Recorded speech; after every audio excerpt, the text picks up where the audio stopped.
intro.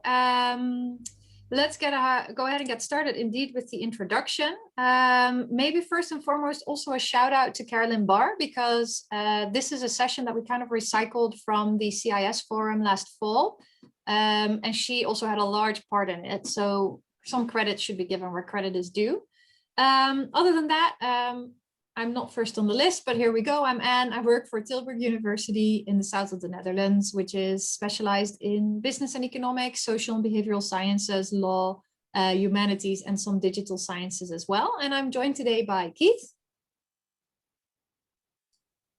Good morning, everybody. Keith Lehman from the International School of Düsseldorf in Germany. I'm quite privileged to be on the panel this morning and representing the counselor side of things as the ones who are actively supporting students with using Studielink. So I'm going to kind of bring in my knowledge and experience of supporting students with that, as the Netherlands is actually our top destination for our students at the International School of Düsseldorf. So I am intimately familiar with the ever-changing website known as Studielink.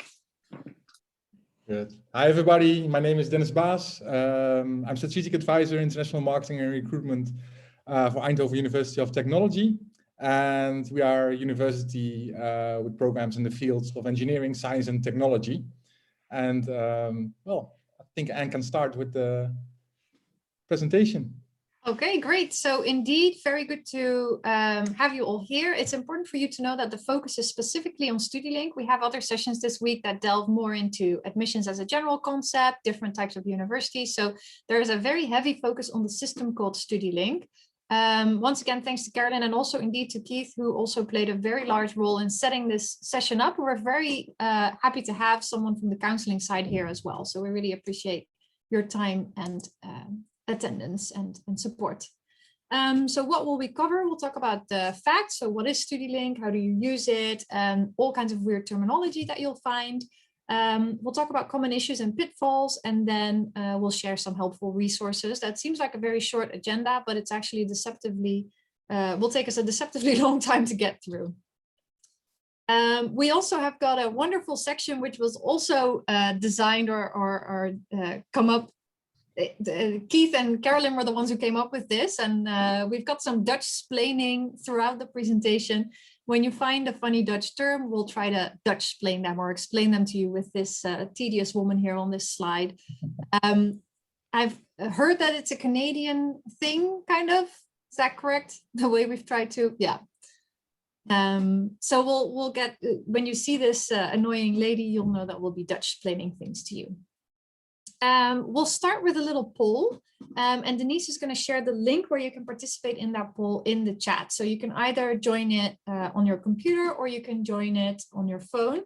And then please let us know how confident you are at the moment in helping your students with Studielink. We'd love to know. I'm going to try it as well to make sure that it works. Seems to work.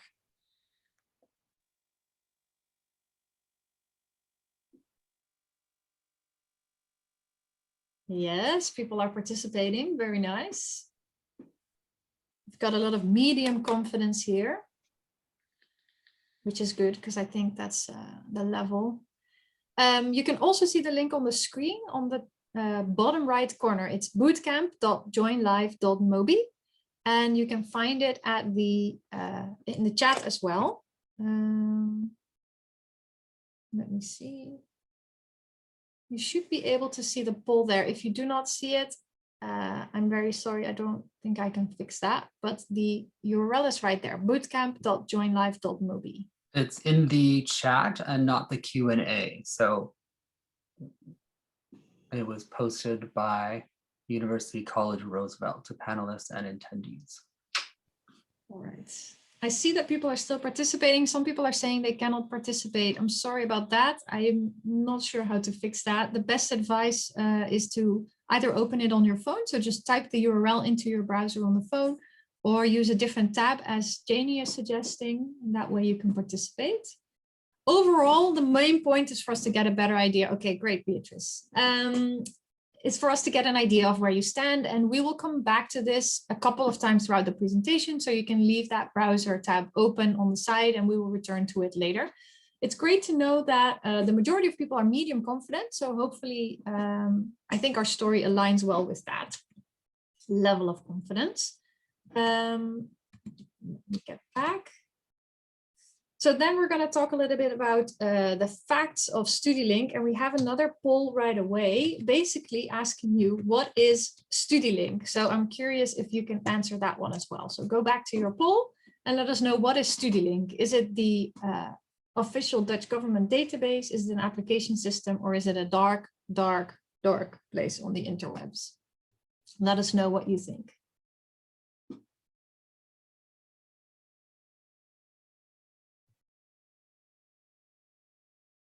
Lots of people finding their way to the poll. Very good. All technologically savvy people here. Well, I see that most of the participants are very serious. So that's also nice to see. Most of you say it's the official Dutch government database and student administration system. Some of you say it's an application system. We'll get into that. And a few of you have had some bad run-ins with Studielink, completely understandable as well. So the answer, I'm going to take you through it really quickly, is kind of, it depends, like the answer that you're familiar with from us from the Netherlands. Is it the official Dutch government database administration system? Yes, it is the system that keeps track of all applications in the Netherlands. It's also a system we use for enrollment. So when students register in Studielink, the information is commuted to the different student administration systems of the universities that are connected directly. So that's why there's also a link to the enrollment phase. Is it an application system? For some, so for Dutch students who complete the Dutch high school diploma, the Dutch VWO or HAVO diploma, usually it's the only thing they need to do, because their results from their high school are sent directly through Studielink to the school. So for those students, it is actually an application system. So this also explains some of the confusion already about application and enrollment.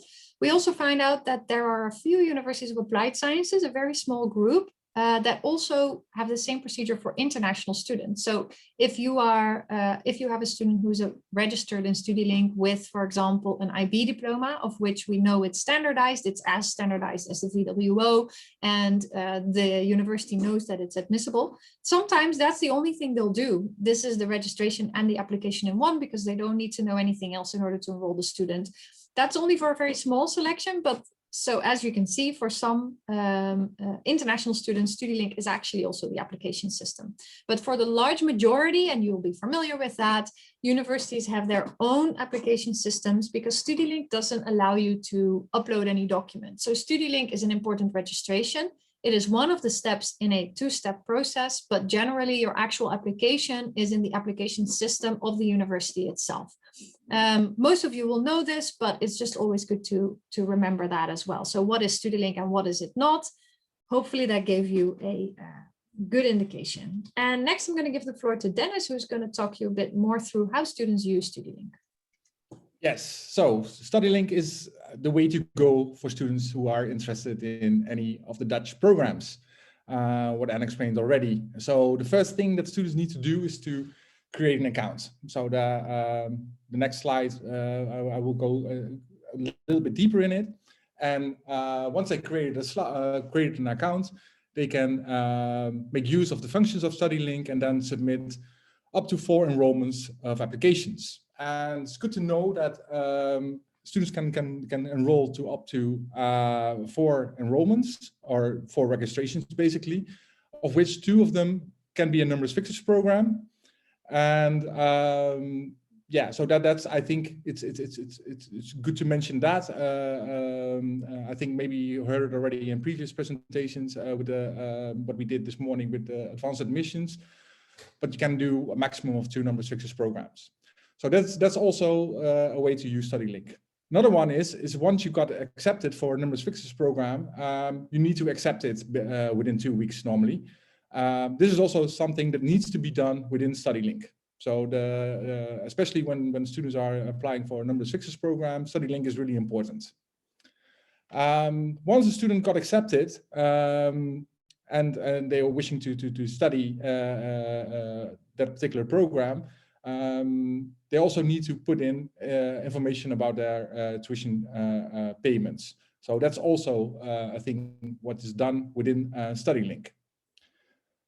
Last thing that we want to mention here is that if a student decides not to go for a specific program and wants to withdraw from it, that's also something that needs to be done within Studielink. So even if the student sends an email to a university and saying, hey, I'm not going through this program, then he will probably get an email back and saying, hey, this is something that you need to do yourself. Go to Studielink and withdraw from a specific program that you're enrolled to. So if students want to learn more about the Studielink itself and how everything works, then they can find here a very useful link where all the information about Studielink is presented. I think the next slide. Yeah, so the creating an account thing is especially for international students is a little bit different than for Dutch students. Dutch students normally they use the DigiD in order to get into the Studielink system. And international students that do not have a residency in the Netherlands, they can make an account in Studielink. So they do it themselves. So they have to fill in some details, and then they will receive the account login details by email. So this is what normally international students do, and they use the login function without the DigiD. So and then I think we're coming to the first Dutch planning. Yes, there it is. So what the winding wheel of cheese is a DigiD. So DigiD, I think it's good to mention. We in the Netherlands we work with well, citizens work with a lot of government agencies, and they make use of DigiD. DigiD is basically a digital tool which is connected to a personal identification number. And so if we are dealing with taxes, or we're dealing with local governments, or we're dealing with any other government institutions, we need to log in with DigiD, because then all of our information is there and the government knows exactly who they are dealing with. And so everybody in the Netherlands has this.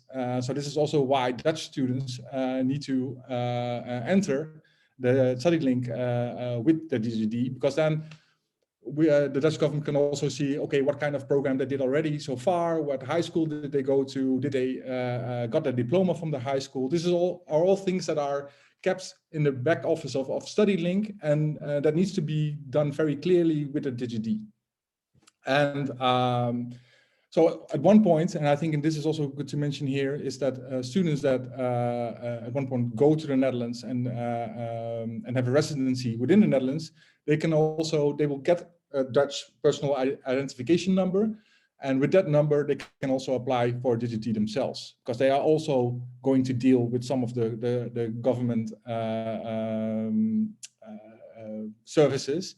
So in that sense, it's likely that they need to have a DigiD as well.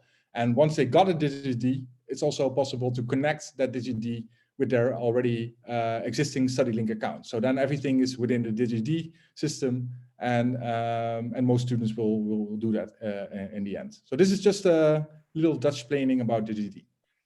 Dennis, I saw a really fitting question come in. Is it okay if I ask that to you right away? Sure. So Rima said, if a student is a Dutch national but is studying outside the country, does he need to apply as a Dutch student or as an international student? Well, actually, it depends. In this way, does the student has a DigiD or not? And most likely, they will not have a DigiD, because they are when they are based outside the Netherlands, they do not have a residency within the Netherlands, which also means that in most cases they do not have a DigiD. That means that they have to apply in Studielink itself as, well, an international student. I will not say as an international student, but as a student which does not have a DigiD. So yeah, I hope that answers the question. Thanks. Go to the next one, I think. That's me. And that does exactly answer the question, because that's the case for many of our students at the International School of Dusseldorf.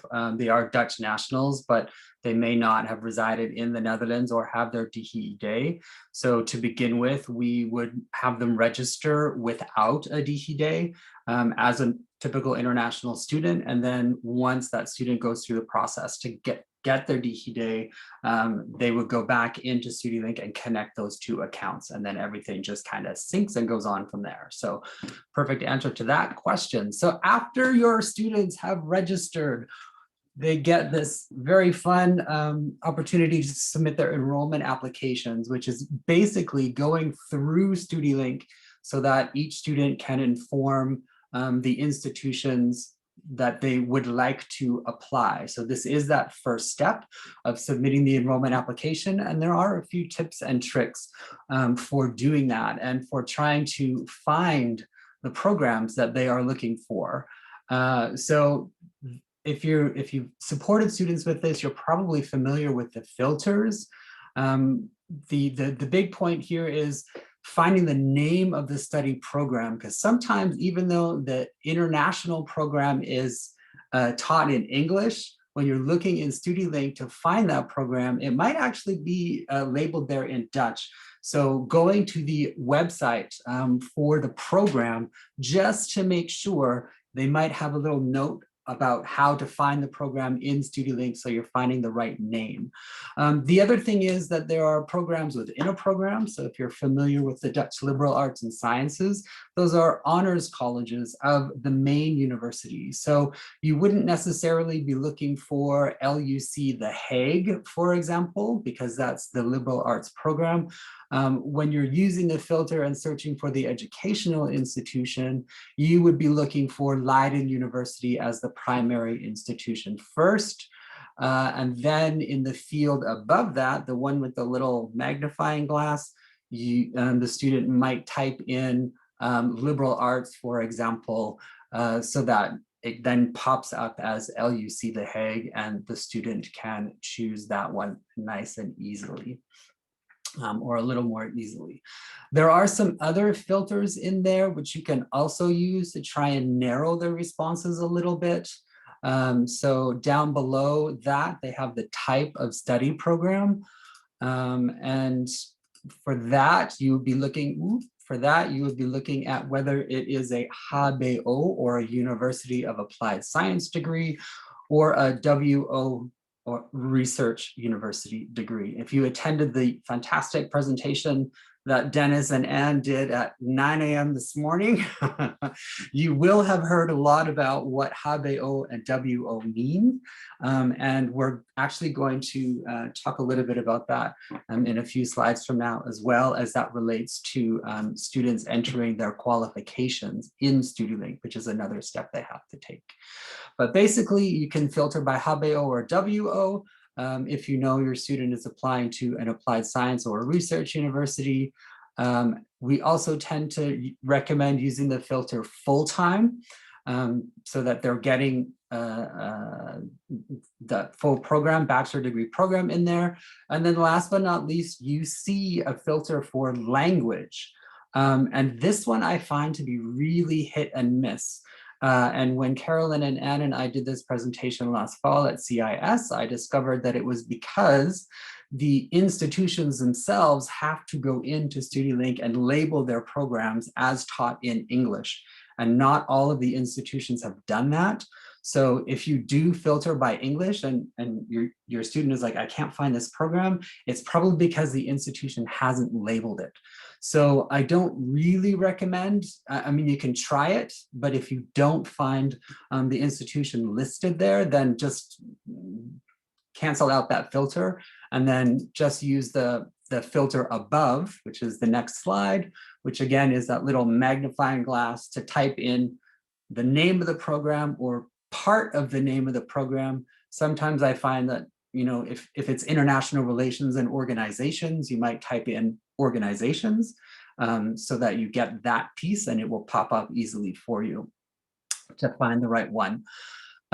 So the other thing that we want to make sure of is, oh, where did this one come from? Yes, is the intake confusion, so that when students are choosing their enrollment application, you can see some of them have multiple start dates. So you can start in April, May, June, September. It's not super common, but it does happen. And so students need to be really clear that they're choosing the September 1st or the September start date. In some cases, if you've had students who've taken a gap year or, COVID happened. So we had a lot of students who had to change their plans. They couldn't take up their places internationally or outside of Europe that they wanted to. So then they were coming back to me last fall asking if they could apply for programs that started in January or February in the Netherlands. So we were looking for some of those mid-year entry programs, in which case that's where that start date comes into play. But for most of us who are supporting students with applying to start in fall of each year, we'd be looking for the September start date. And of course, for them to start in their first year as well. Typically, we don't use the advanced year enrollment there. I cover everything. So on to the, here we have a little bit of Dutch splaining, and it was Carolyn who came up with all these creative Dutch splaining terms.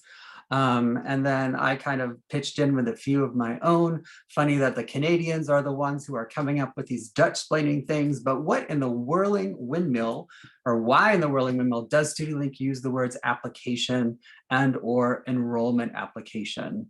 Well, as you saw at the beginning of the presentation, for the Dutch national students in Holland who are doing their high school qualification there, Studielink is an application system, and you have to remember that this is really built for Dutch students.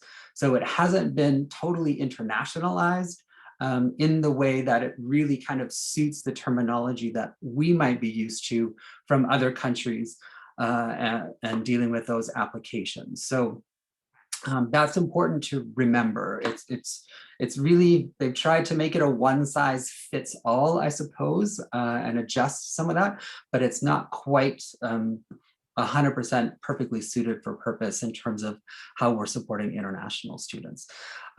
In some cases, it is an application for applied science programs. So once your student registers in Studielink and submits their enrollment application, for those non-selective programs, they might just get an email directly from the institution saying, hey, we've looked at your educational background, you are admissible, please send us your final diploma when that becomes available and you can enroll. And that's it, that's all they have to do.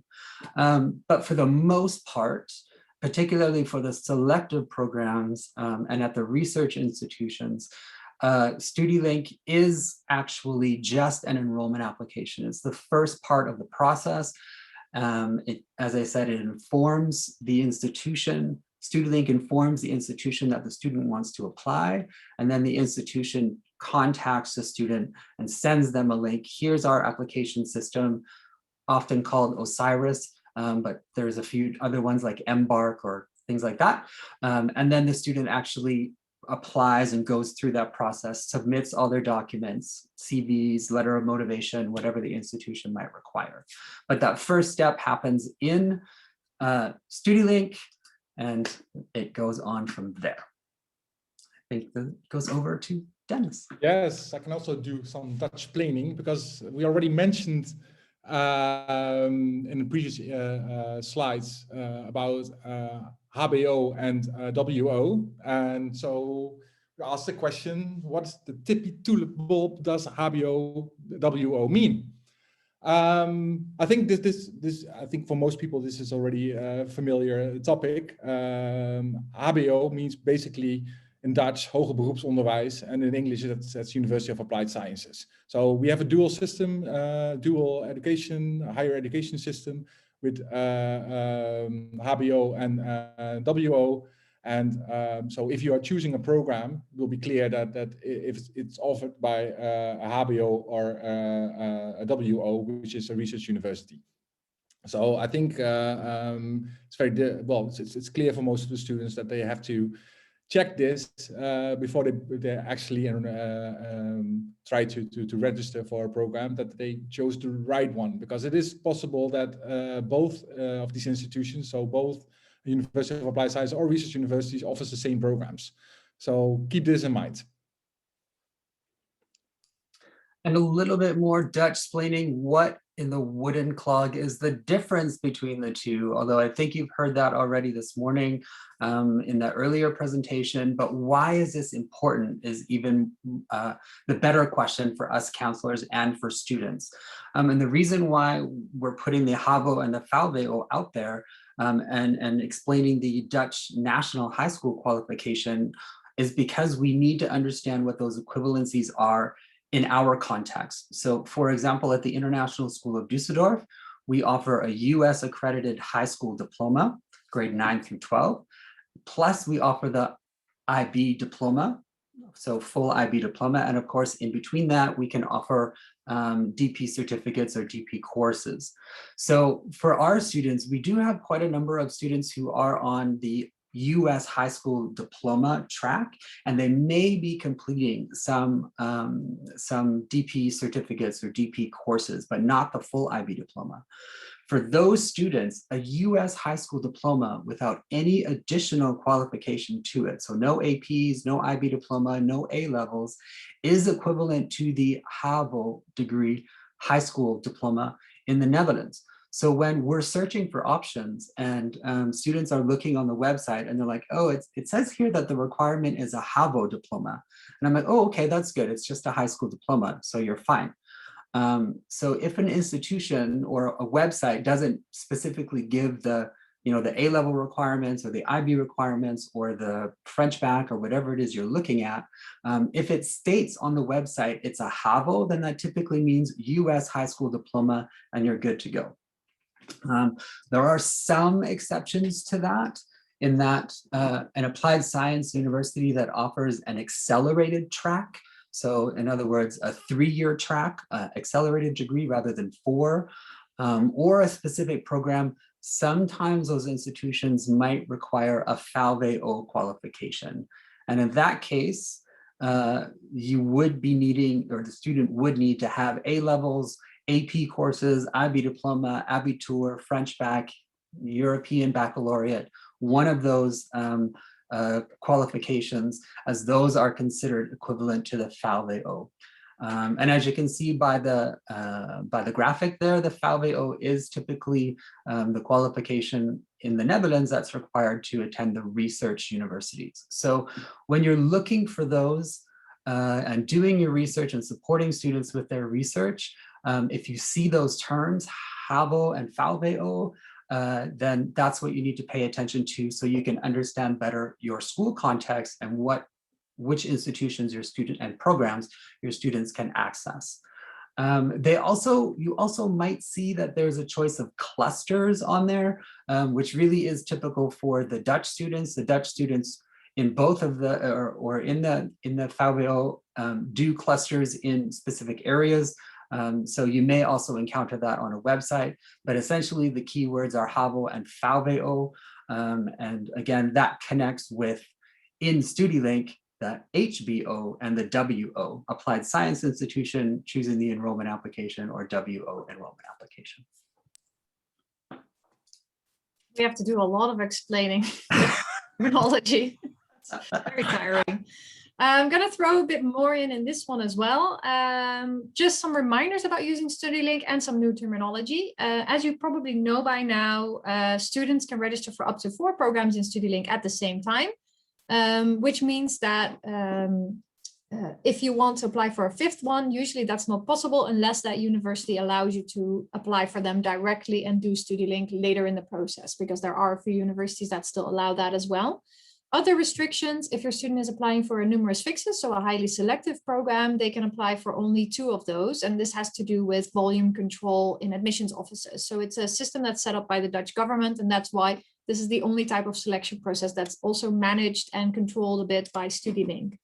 Out of those numerous fixes, only one of them can be medicine or physiotherapy, because those are highly in demand. So if your student is interested in medicine, they can only apply for 1 medicine program in the Netherlands, and they have then 1 spot left in Studielink for the second numerous fixes program, which can be, for example, psychology, and then they have 2 places left in Studielink for something else. Something that started to come up recently, and which is fairly new, a new problem for students to actually encounter, is that there's a limit to the amount of numerous fixes programs you can apply for in your lifetime. And one time taking part in a numerous fixes selection procedure counts as one attempt. So, for example, if you're applying for medicine, you can do that 3 years in a row, and after that it stops. You cannot apply for medicine a fourth time. So this is in a way to kind of protect the students as well as the system, that they cannot apply for one program 10 times in a row. The reason why it sometimes causes a problem is because it applies to programs with the same CROHO code, which I will explain in the next slide. So imagine your student is applying for psychology and they are submitting 2 applications for psychology this year, but unfortunately don't get selected. Then next year they have only 1 attempt left because it's 3 psychology applications in your lifetime. This is something that started to become a problem only recently because of students who had, for example, applied for a numerous fixes program and then said, oh, actually, I want to take a gap year. No, if you are selected for numerous fixes, you go.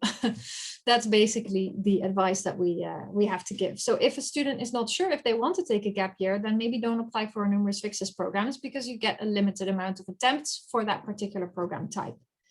Other than that, there are no further restrictions in Studielink. For example, university colleges are not, they are selective, but they don't fall under the numerous fixes type of selection, meaning that your 2 numerous fixes applications can be accompanied by 2 university college applications if you wanted to fill the 4 spots in that kind of way.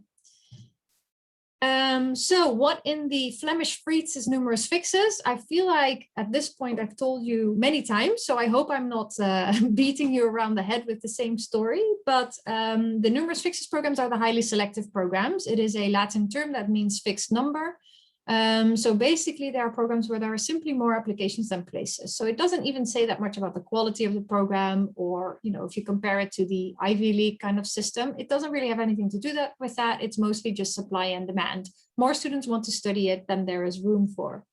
In most cases, these are just the most popular programs. And if you are interested, or if your student is interested in one of the programs listed on the slide, for example, psychology, medicine, physiotherapy, often also international relations, international business, certain engineering programs, you can imagine, or you can expect that it might be a numerous fixes. But not all programs with the same CROHO label are always numerous fixes, because an institution can also determine themselves whether they want to put a numerous fixes on or not, just to make things complicated. Also important is that this can change from year to year. So that is good to keep in mind as well. Now, I've mentioned a couple of times CROHO. It sounds like a snack or something. It is not. So what in the syrupy stroopwafel is a CROHO? CROHO stands for Centraal Register Opleidingen Hoger Onderwijs. This is the national database of higher education. But as you might know from previous presentations, the education system in the Netherlands is highly standardized. So if a university wants to offer a psychology program, for example, in order to get it accredited, they have to meet certain standards. And they also have to offer it under this same CROHO label. And this is how we can also track if you've applied for a maximum of 3 in your lifetime. So all the psychology programs in the Netherlands will fall under the same CROHO label. Otherwise, they have to apply for new accreditation and a new program name. So this is maybe interesting for you to know as a kind of piece of background information. Now I'm going to give the floor back to Keith, who's going to talk about accepting offers. All right, so this is kind of good timing because numerous fixes decision day is Thursday. So on Thursday, all of our students who've applied to these selective NF programs will be finding out if their ranking number is high enough for them to receive an offer directly, or if they're going to have to wait for students to accept or decline their offers for their number to be called off of the ranking list. But accepting, if your student does receive an offer on Thursday for one of these numerous fixes programs, they will have 2 weeks to respond, no exceptions. If they don't answer within those 2 weeks or reply within those 2 weeks, then the offer is simply Studielink denies it for them, and the offer is out placed to the next person on a higher up ranking. They have to choose this. Students have to reply to their numerous fixes offers in Studielink. So this is another use of the program here. There is a great FAQ question on Studielink right on their website that I've just posted in there. And there is also a really fantastic step-by-step PDF file that you can check for how to accept these offers with pictures. I do send this out every year to my students and my parents. Here's the pictures, look at it, you can do it yourself. But of course, we're used to a lot of hand holding at our schools. So sometimes we're kind of helping them through that. They're coming into the office so we can do it together with them. But those things are in there. So the question does come up, if you get a numerous fixes offer right away, but you are put on the waiting list for another numerous fixes offer, so you didn't make the cutoff for the ranking on the April 15th, you can accept that first numerous fixes offer while you wait for your ranking number to be called. And I've had that situation with my students. They accept that first numerous fixes offer, and then 4, 6, 8 weeks later, their number gets called for the other institution. And at that point, they have also received an offer.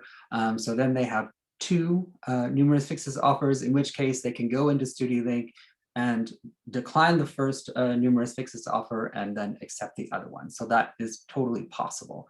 And those instructions in the FAQs and the PDF file will tell you how to do that, or tell your student how to do that. Of course, there are many non-numerous fixes programs that are still selective. And I think I saw a question in there about, can you accept a non-numerous fixes offer while you're waiting? And yes, of course you can. International school counselors, we have students applying to 3, 4, 5 different countries. They're all on different admissions timelines. They're all on different selective date, or what's the word I'm looking for? Confirmation enrollment dates. In the Netherlands, it's quite typical for any institution to say we want an answer within 2 weeks, whether it's numerous fixes or not. So we definitely encourage students to, not to accept multiple offers in multiple countries, because of course it's a question of ethics that we're used to dealing with. So where possible, we try to coach our students to minimize and make their decisions so they're not holding numerous fixes places or non-numerous fixes places that other students could be accepting. It's the juggling game that we do. Obviously, we always run into conflicts, and so we do have to take that with a little grain of salt. But of course, as I said, we try to emphasize the ethics of the situation, and definitely work with our students to make sure that they're not taking up places that another deserving student could have.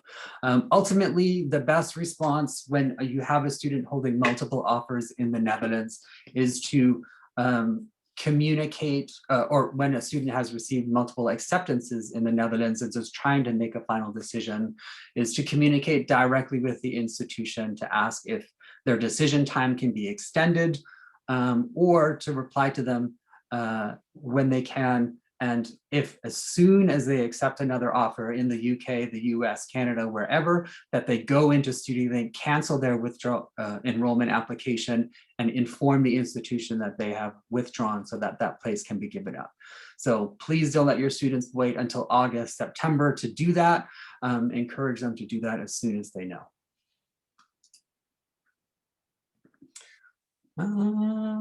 So the next slide is the one, just a little bit of the screenshot.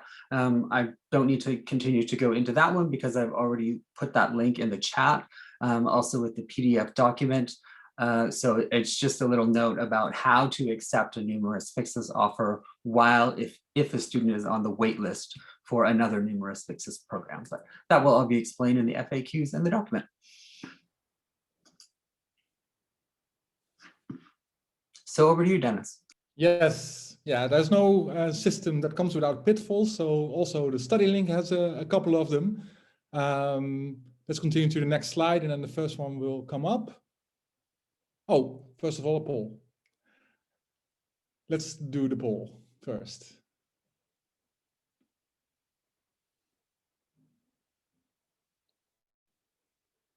Right, so the poll is, what obstacles have your students faced with Studielink? And I think this is an open question.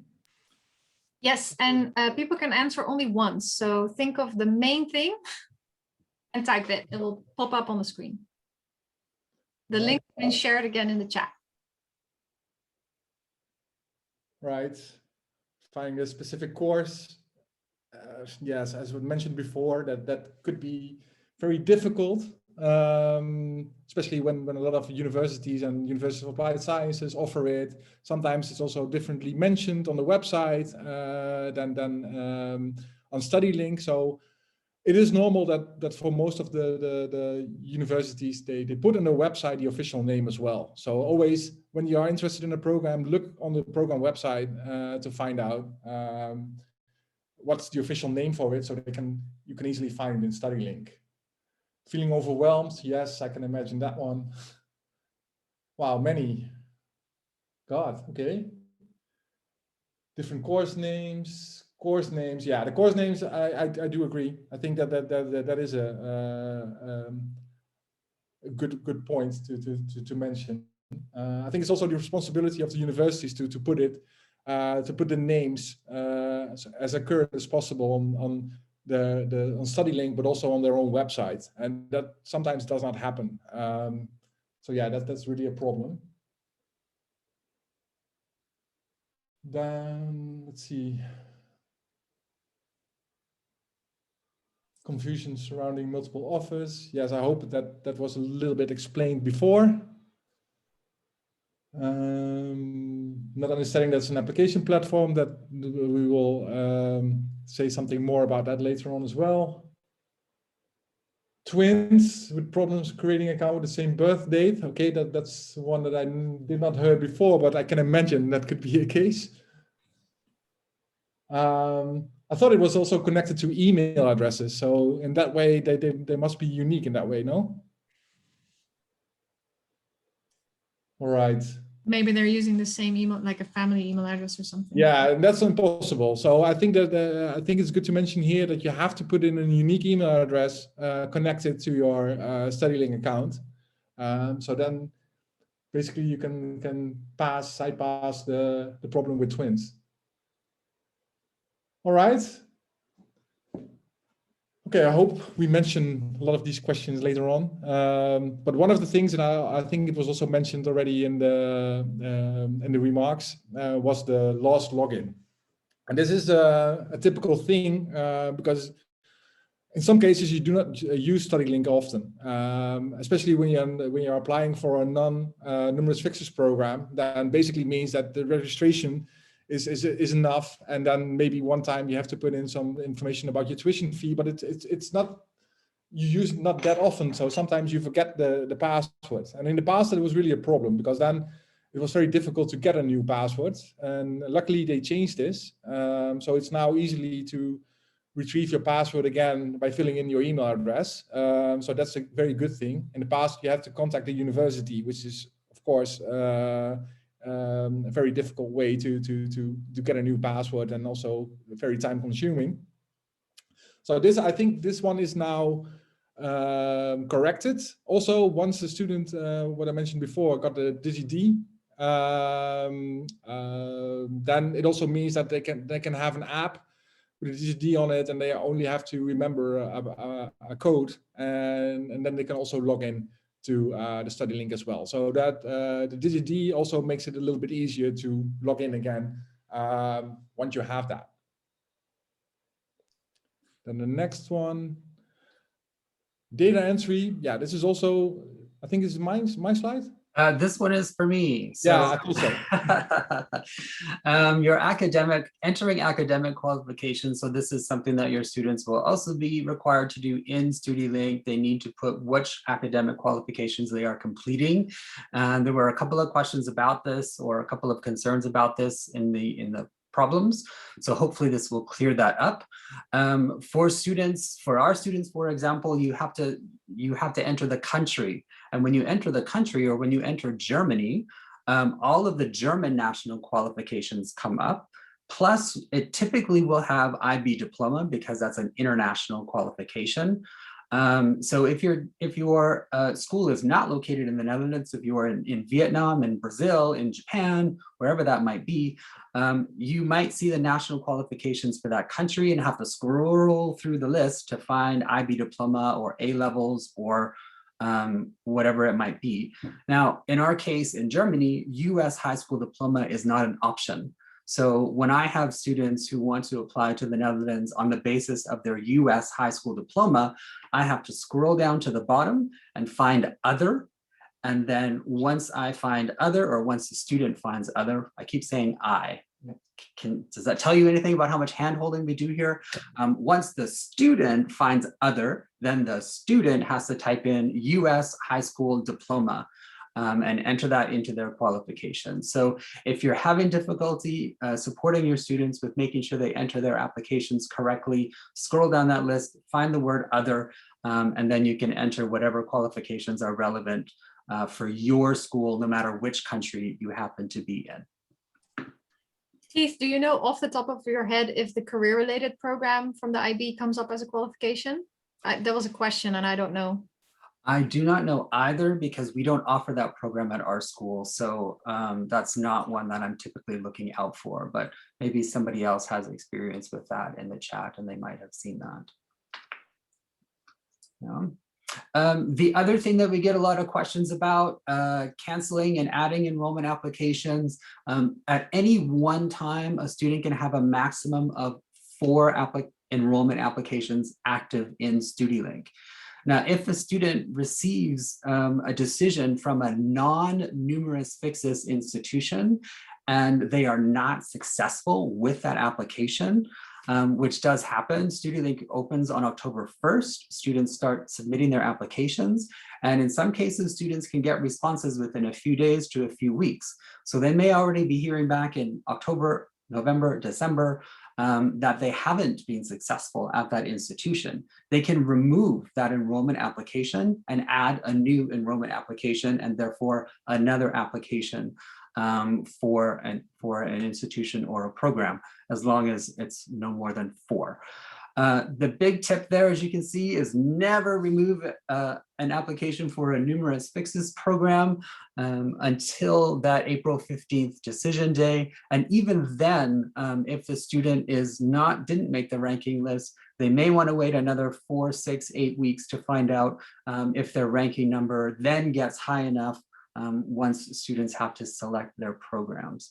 Of course, if your student has decided they no longer want to go to that numerous fixes program, or they're no longer interested in the Netherlands, and they've been admitted to their course in the US, Canada, wherever that is, then they can go ahead and cancel and remove those enrollment applications from Studielink, which is just good practice in general, because that informs the institutions that they have other places to offer other students who are looking to be admitted and enrolled.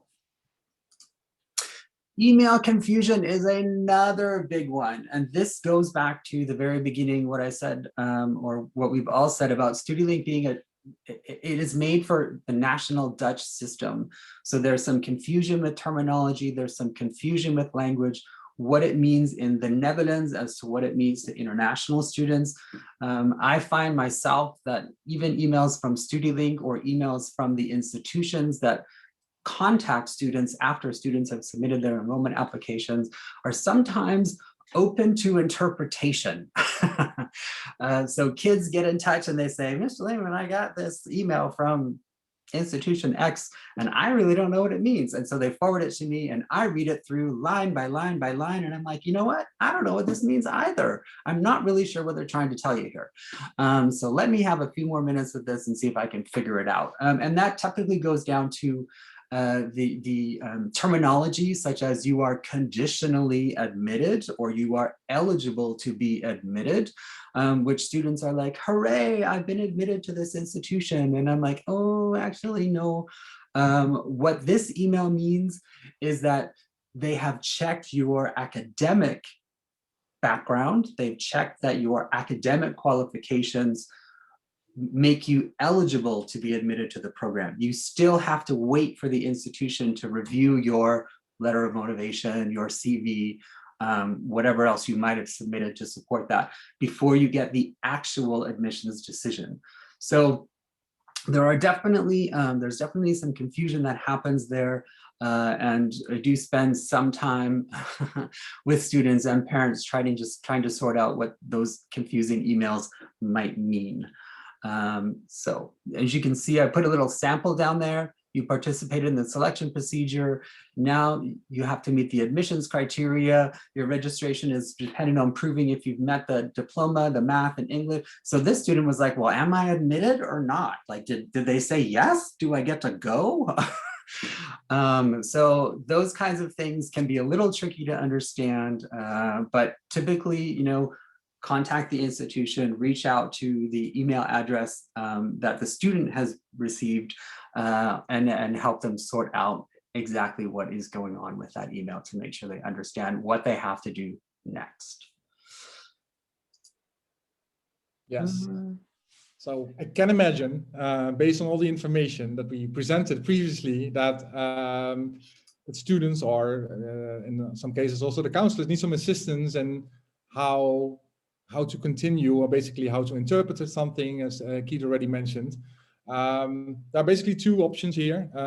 There is a FAQ available, so a lot of information about the Studielink system itself is online and to find on this particular website. I also can really advise if there's no way that the student can find out what the decision was, or how to interpret the decisions, or how to do anything concerning Studielink, please advise those students to contact the university directly, and most of the time the admissions officers, because they are very much familiar with the system, and they can assist the students as well, and helping them also to find out what kind of terminology means, or what did the letter actually say. So contacting the university in this situation is in most situations the best thing to do. Next slide. Yeah, and then some further tips. I think this one is also important, that try to select English language before creating an account, because otherwise all the information that students will receive will be in Dutch. And of course difficult at the time. I heard that it's possible to change the language afterwards as well, but I think last year or even the year before that, it was not possible. So once you put in a language, then it has to be manually changed. And of course that took time and it's very annoying. So make sure that students select English when they are creating an account. Also, of course, especially in the time that students do not have a DigiT, write down the Studielink password and log in, because it's very annoying if you cannot get in. Also happens that once you filled in, I think a few times the wrong passwords, then it also will be much more difficult to get a new password, etc. So it's best to write it down, also because you do not use it that often. So it's at one point you do not use it anymore throughout the year once you are in. But then again, you need the Studielink password again when you are re-registering for the second year, for example. So you need to go into Studielink again. So it's always good to write it down somewhere. I think this is also something that was mentioned with the poll as well. The official program name is sometimes unclear. Most of the cases, but I'm 100% sure that's not in all cases, is that the universities put on their website a sort of marketing name, but also the official name. So sometimes a certain program that a student wants to do is within is a track within a program. That is possible, or it is a track in this case. I think that would be a good way to explain it. Then most of the time it means that they have to see what's the real name of the program, and that's most of the time mentioned on the website. So before entering Studielink at all, and to figure out which program, go to the website of the university and of the program first to look for the official name, and most of the time that's mentioned already on the first page. Yeah, and then there's also a thing that some programs are offered in English and in Dutch, so it's all so look very carefully and select the right one that's English taught. For example, psychology is a program that some universities are offered in Dutch and in English. So make sure that you check the right box, because otherwise your registration will end up in at the wrong admission offices at the university. So that's and then can take forever for them to respond. So please select that carefully as well. Then the Studielink emails, especially when you're doing a numbers fixers program, it's very important to read those emails and also to make sure that those emails do not end up in a spam or junk folder. So especially when advise also the students to check these spam and junk folders during, you know, the registration, especially when it comes to numbers fixers programs, because sometimes they end up there, and yeah, it would be very well, it would be a shame basically if a student did not see that email and they needed to respond within 2 weeks to accept the program, that they were not able to do that. So yeah, it's not a I think this is a very common pitfall, and this is something that students really need to take into account. And then, of course, for other programs that I think Studielink sometimes has very good information in it that it's important for students to know, also when it comes to, for example, paying a tuition fee, etc. So even if you're not registered for numbers fixers program, but for any other program, then you still need to put some checks, for example, into Studielink. So better never ignore Studielink emails, but just read them and see if you need to do something or not. And especially during the time that you're not officially registered at a university, also check your spam and junk folder. Next, yes. So after Studielink, and I think this is already mentioned a little bit before, then basically the real application starts with most of the research universities. As we mentioned before, for some universities of applied sciences, Studielink is already the place where they can use to enroll into a program. But for most universities, they use a separate application system after or even sometimes before students apply to Studielink. So here are some examples of that. So some of the application systems of universities are connected to Studielink. So then students need to apply via Studielink, and then Studielink sends that information to the universities, and the universities immediately send an email to students how to continue with the process after they finish their Studielink registration. In some cases, this is not the case, and so for universities, it's not always clear that that students already applied within Studielink, and then basically follow the university website here if students need to apply in Studielink first and then apply to the university, or it doesn't matter that much. So actually, what I can really advise in this case, if you are going to apply for a specific program, check the program website of the university first, because there, most of the time, it's very much stated into steps, what students need to do first, second, and third in order to be accepted. So the use of Studielink for the different institutions is a little bit different. And some examples of the systems that the universities use, and a lot of universities use Osiris. And this is a system that is very much connected to Studielink, so there is not much of a problem there. But of course, universities also have other systems, and sometimes there is these systems are not directly connected, and which makes it a little bit more difficult to see if a student already applied within Studielink or not.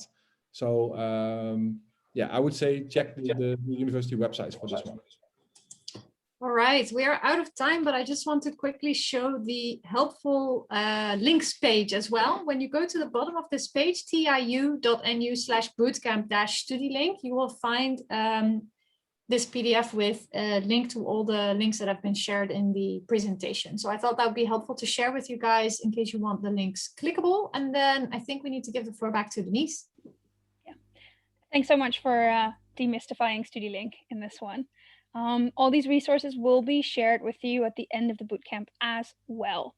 So don't worry about them not being clickable right this second. At the end of the week, you'll get a complete overview with contact details for all of us, as well as all these different resources. That's all we had time for this morning. Of course, this has been recorded, so if you need to watch it back to get some of it again, that will be possible later today and up until 2 weeks after the end of the bootcamp.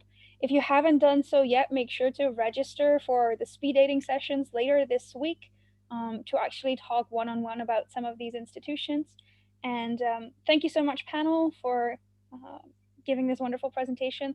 Thank you for everyone for being here, and we look forward to seeing you at some of our other sessions later this week.